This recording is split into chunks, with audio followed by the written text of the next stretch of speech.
Hi everybody, Dr. Debunk here doing another video on my quest of health for my patients. As a reminder, which you may be sick of hearing it, but the goal I have in these videos is to teach you and show you the road to optimal human health so that you can have maximum motivation, energy, endurance, and strength mentally and physically at all decades of life. You don't even slow down to you're 90, and you live to the optimal human lifespan of 105 plus or minus 5. And the last video I think I did, it was kind of an update one. I hadn't done one for a long time. I think it's been 6 weeks. So I'm trying to do one every month, but what is that? Oh, now it's got a timer on there. When I run out of gas, 29 minutes left. I try to keep the videos at 20 or so, 25. Anyway, the 30 years of study of human health that I've been undertaking during my 40 years as a doctor has led me to the concept that there's theories of aging. There's major categories. There's 10 major categories of the attributes of human health. What are the things you got to do to stay optimally healthy? So you can do what you want to do. And so I've done 5 of them, I think. This will be the 6th, maybe up to 7. And this theory is the infectious theory of aging. And the infectious theory of aging states that the rate at which you're getting infected, the rate at which your organs are getting infected, is the rate at which you're going to age and the rate at which you're going to get disease or the predisposition of disease, organ by organ. So if your liver was getting infected faster than other organs, it would age the quickest and then cause you to have a dead liver the quickest.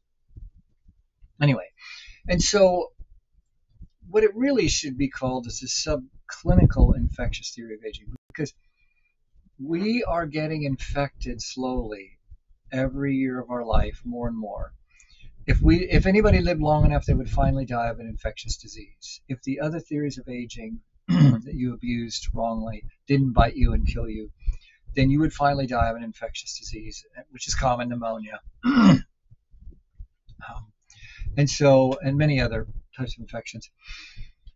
So some of the myths that people have is that our bloodstream is sterile, which is fake. It's never sterile. There's hundreds of millions, if not billions, of germs in your bloodstream at all time, and they're the source of how we're getting these infections. But a subclinical infection, what that means is a part of your body, an organ of your body, has a minimal infection that you can't perceive it. Your nervous system doesn't pick it up, but yet you're fighting a little battle. And that's what this is about. How does the infectious theory of aging work? Why are we slowly being infected all the way to death? And so, let's see, what have I got? Okay. So to start with this, I have to talk about another theory of aging in a different way, which is the inflammatory theory of aging. And I've already done that. I think there's 4 videos, about 20 minutes each. But the inflammatory theory of aging states that the rate at which your organs are being inflamed is the rate at which you're going to age and die, and also the rate at which you age, because you can age slowly or quickly. As I've said, I have 52-year-old women who look like they're 32, and I have 52-year-old women who look like they're 72, half dead, soon to be all dead. So we want to do the slow thing. And so, but the inflammatory theory of aging centers around the fact that the rate at which you're chronically inflamed is the rate at which each organ will die. Only the medicine isn't calling it that. What's happening is it's called the inflammaging theory of aging. And it's really the same thing. But I want to go over the tenets of that, the 5 or 6 principles, because the infectious theory fits into it. Why are we getting chronically inflamed? One of the major contributors, maybe not the top, but is the rate at which you're being infected. And so inflammaging is, the history is it, I don't know, some doctor, somebody 20 years ago or something, started realizing that um, the rate at which your organs were inflaming was directly related to their moving towards disease, because organs can age healthy, and you can see an old organ that has no disease and less function, but it still works. And then you see disease, and 98% of people get disease. But so the factors um, of inflammaging. The first one is cellular senescence. Senescence, and that means dormancy. The cells are becoming non-functional because they're dormant. They are not dividing the way they should at a slow rate. Our cells divide at a slower rate when we're older. When you're young, we're rapidly turning over cells, and we basically take the trash part of the cell and throw it away, and then what's left is a new regenerated cells. And because we do that slower and more ineffectively, it contributes to aging. And inflammation causes that. So immunosenescence, it's a hard word. So that means our immune system is also, this is happening too, that the chronic inflammation in your bones and the spleen and other immune organs, lymphatic system, they're getting slow and sluggish and not replicating correctly. And so now the immune system can't protect you the way it should. The third thing, mitochondrial dysfunction, which is the topic that any of you that are into aging, you know what that means. The mitochondria are the powerhouses of our cells. The mitochondria are the generators that make the electricity to run the human body. And with age, they're getting jacked up. Multiple ways they're getting oxidized, but the oxidation level gets to a point where it causes inflammation. And so again, chronic inflammation of the mitochondria is wrecking them, and so that amplifies the inflammatory response. And then the fourth one is relevant to this topic, and that's gut health, or the leaky gut syndrome. You're hearing about that all over the place, leaky gut. And what that means is from our mouth to your butt is a tube, and that tube is outside the human body. Everything from your mouth to your rear end is not inside the human body, it's outside the human body. No different than your skin. This is outside the human body. And our gut is lined with trillions upon trillions of germs. And in recent times, they're talking about the type of germs has a health effect. We see a relationship between heart attacks and crappy gut biome. And so, but what's happening is, due to inflammation of the gut, chronic inflammation, the cellular walls that are the barriers to keeping the bacteria out, all the germs, bacteria, virus, fungus, atypical germs, they're all in our gut. They're supposed to stay in this hole that's outside the human body, but they get through the intestinal wall cell barriers, and that's the biggest source of germs getting into our bloodstream to infect us. Hence the infectious theory of aging. And so there's a number of factors, a lot of factors, that determine the permeability of your gut, because it plays on another theory of aging that I think I've done, the permeability theory of aging, which says the rate at which you're being permeable, your cell walls, your cells, the houses, is the rate at which you're going to age and die and get disease. In other words, we're leaking. You know, if you live long enough, you're going to leak from every hole in your body, and finally you would leak all the way out until you died.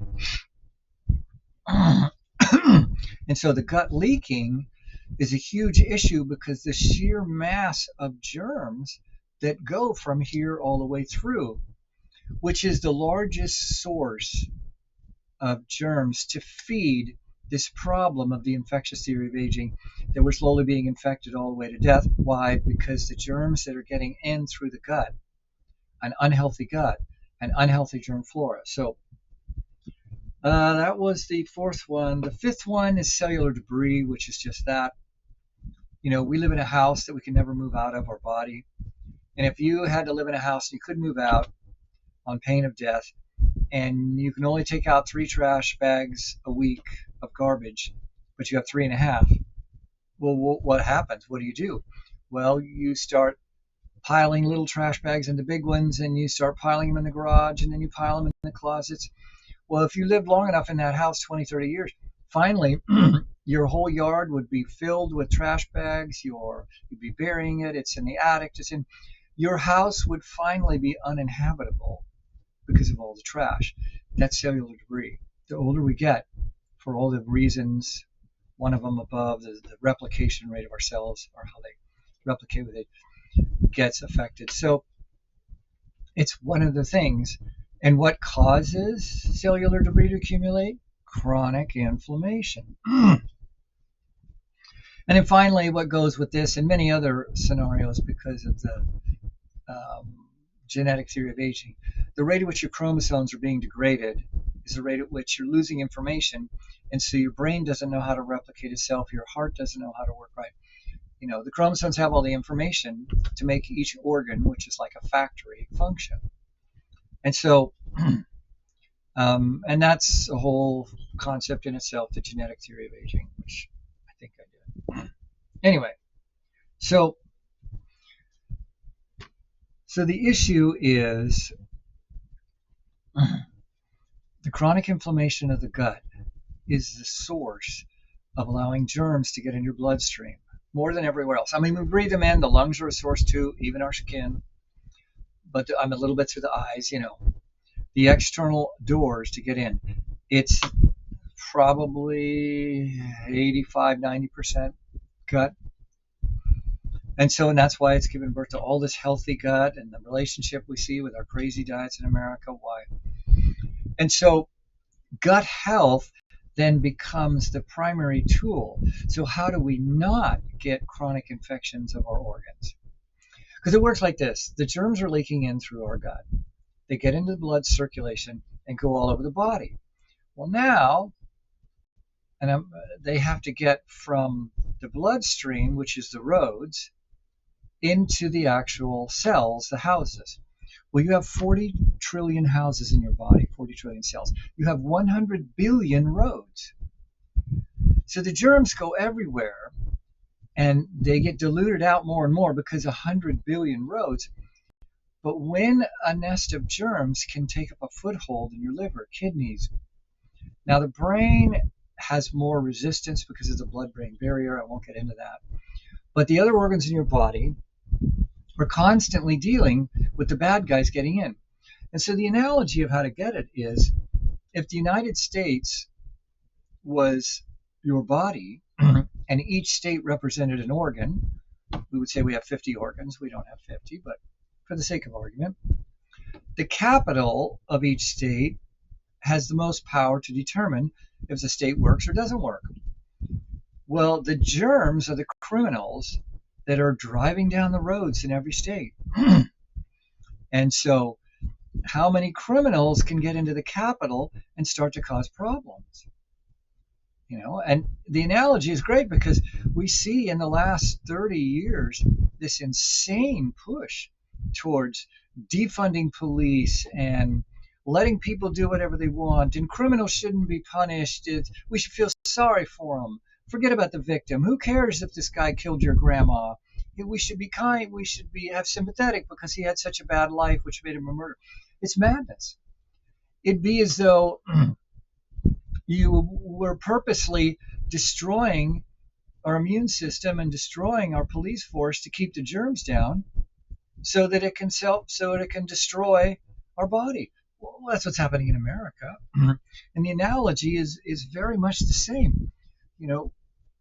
The immune system of your body represents all the police forces. And we've watched it happen. I'm an old dog now. I've watched California go from the richest state in the United States and the world. When I was a kid, it was the 5th largest economy in the world, to it's a junkyard. My wife and I haven't been to San Francisco in 20 years. But before that, every couple of years we'd go and just stay there a couple nights. It's, 3-hour drive. It was great. Walked the streets. Everything's clean. It was great. Uh, I wouldn't be caught dead there now. There's homeless, junk, destroyed. And that's because the police and the law and order and the common sense of running the city, the common sense of running your body is gone. And that's what's happening. The American lifestyle is causing our immune system to be dysfunctional, our gut to be dysfunctional. And so we need to do things to make a robust immune system. So what happens, how this, as we age, it gets tougher and tougher for your immune system to identify these little nests of germs that are getting sites going in your liver, kidneys, and even in the brain to a degree, heart, lungs, the major organs. And what happens is, as the germs multiply and get larger, finally the right amount of police get in there to get rid of them. So we have this local tissue response. So when you first get a microscopic infection, subclinical infection, the local tissues have white blood cells, immune modulators, antibodies, and they start fighting back. If there's too many germs, the germs overwhelm them. But that process causes bacterial byproducts to leak into your bloodstream. And now in the blood is the basic National Guard. And so now if there's a city or an area in your liver that's being infected, when it's gotten big enough, now the immune system through the bloodstream starts to pound in the National Guard.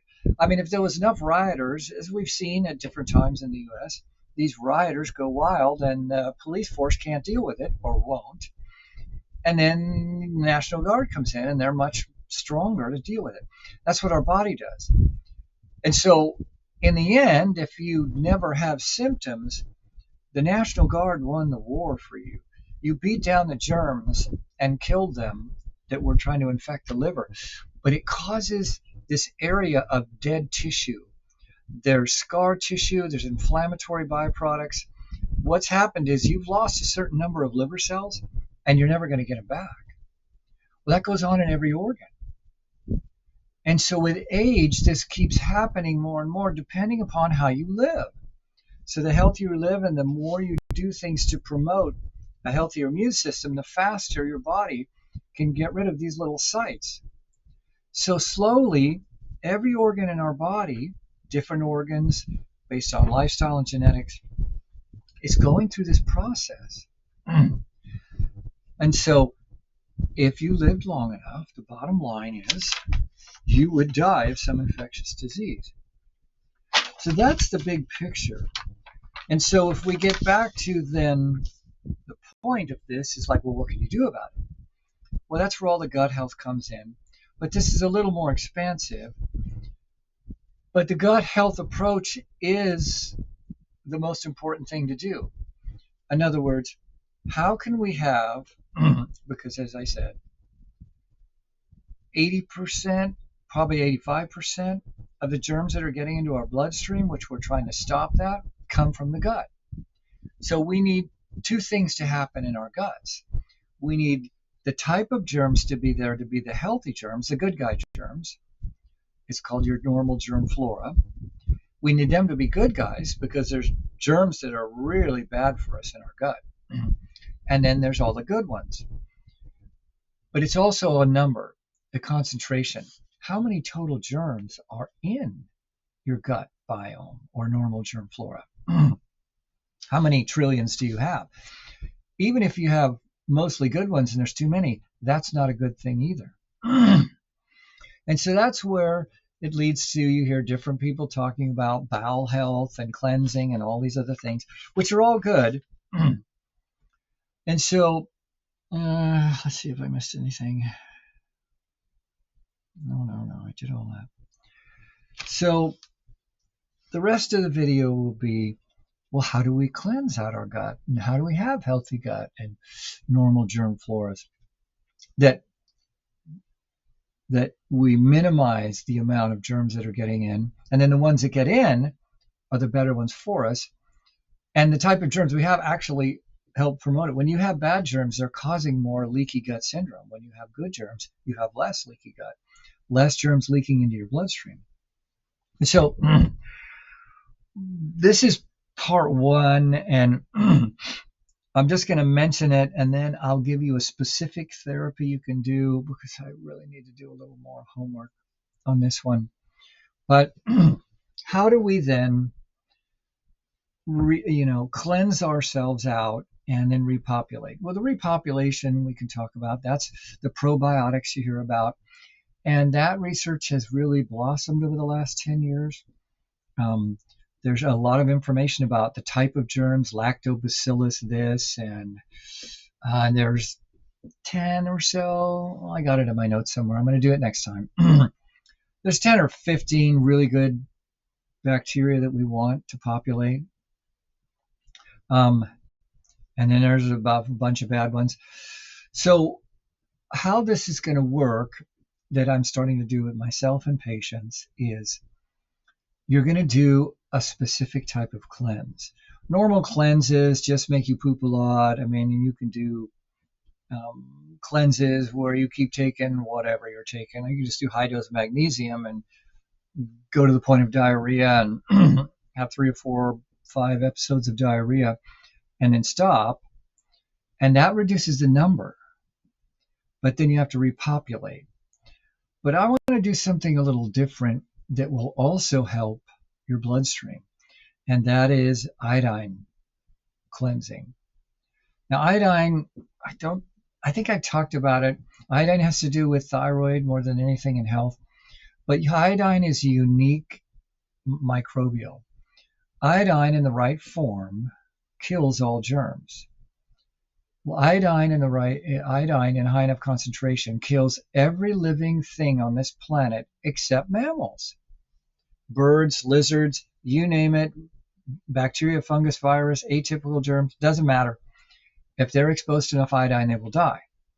But we tolerate massive amounts, way more than people realize.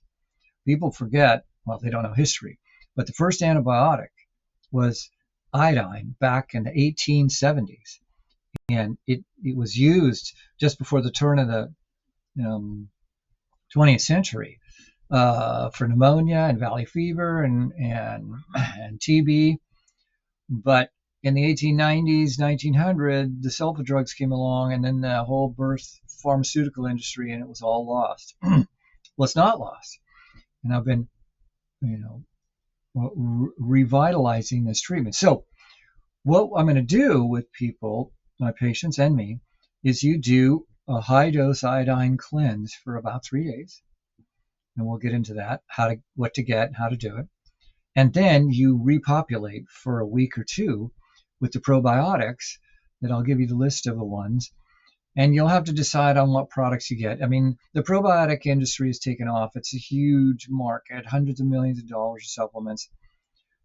I'll give you the list. I'm not sophisticated, but I'll just probably put the list up on the camera here so you can freeze frame it and then see the list, maybe take a picture with your cell phone and download it that way.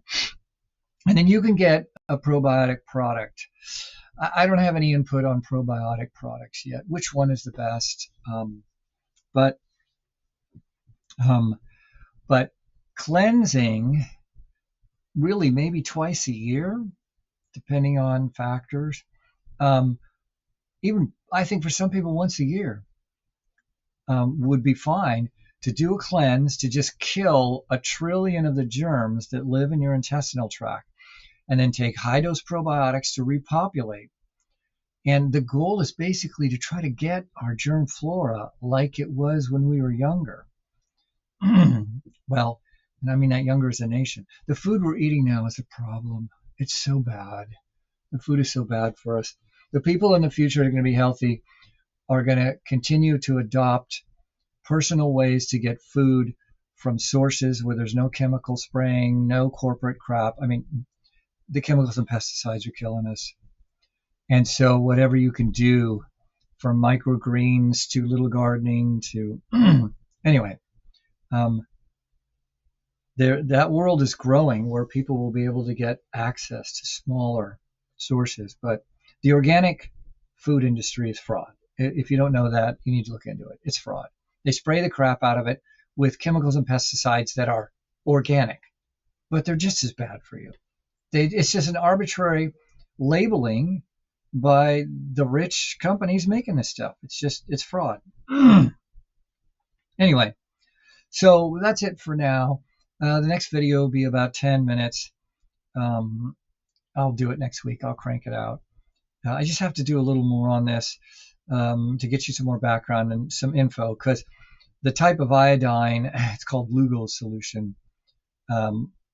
We'll talk about that, because you don't want to use that betadine stuff that we use in medicine. Not so much anymore. That's iodine and providone. And you could use potassium iodine plain, but Lugol's is so much easier, and you can get, I think, the 3%, which will be sufficient. You get capsules is the way to go, and I'll talk about all that then. So that's pretty much it. I'm Dr. Debunk, and